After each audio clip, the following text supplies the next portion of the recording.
ہمارے جو social circle ہوتا ہے، جو ہمارے سماجی تعلقات کا ایک دائرہ ہے، اس میں اگر کوئی قادیانی ہم سے ملنا چاہے، ہمارے پاس بیٹھنا چاہے، ہمارے ساتھ کاروبار کرنا چاہے، ہماری خوشی اور غمی میں شریک ہونا چاہے، تو شرعی مسئلہ یہ ہے کہ ہمیں شریعت اس کی اجازت نہیں دیتی۔ اور یہ کیوں؟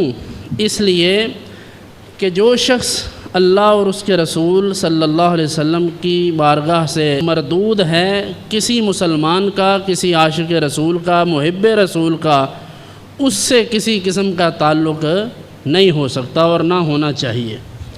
اگر کسی کو یہ تعلقات اتنے ہی پیارے ہیں، اسے لگتا ہے کہ یہ ضروری ہیں، تو اسے اپنی آخرت کی فکر کرنی چاہیے۔ چونکہ وقت بدلتا ہے، اصطلاحات بدلتی ہیں، لوگوں کے خیالات بدلتے ہیں، زمانے کا چال چلن بدل جاتا ہے، نئی حکومتیں آتی ہیں تو نئے انداز ہوتے ہیں۔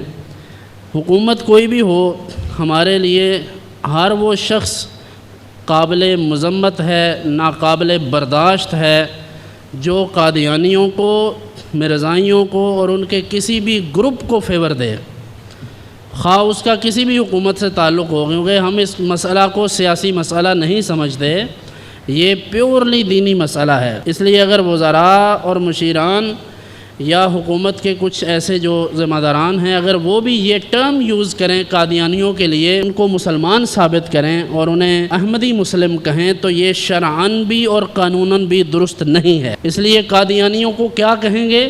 قادیانی ہی کہیں گے۔ ظاہر ہے وہ کافر ہیں، مرتد ہیں، لیکن اگر ان کا نام لیں گے، ان کا تذکرہ کریں گے، تو انہیں مرزائی یا قادیانی ہی کہیں گے، احمدی مسلم نہیں کہیں گے۔ جیسے کہ احادیث میں ہے کہ رسول انور صلی اللہ علیہ وسلم نے فرمایا کہ میری امت 73 فرقوں میں بٹ جائے گی اور ان میں سے 72 جہنمی ہوں گے، ایک جنت میں جائے گا۔ ان 73 فرقوں میں سے قادیانی نہیں ہیں۔ یہ نہیں کہا جا سکتا کہ جس طرح اسلامی فرقے ہیں، فلاں فلاں فلاں فلاں جو بھی ہمارے ہاں فرقے موجود ہیں، اس طرح قادیانیوں کو فرقہ نہیں کہا جا سکتا، کیونکہ فرقہ ہے اسلام کے اندر اندر، اور قادیانی کہاں ہیں؟ باہر، دائرہ اسلام سے باہر۔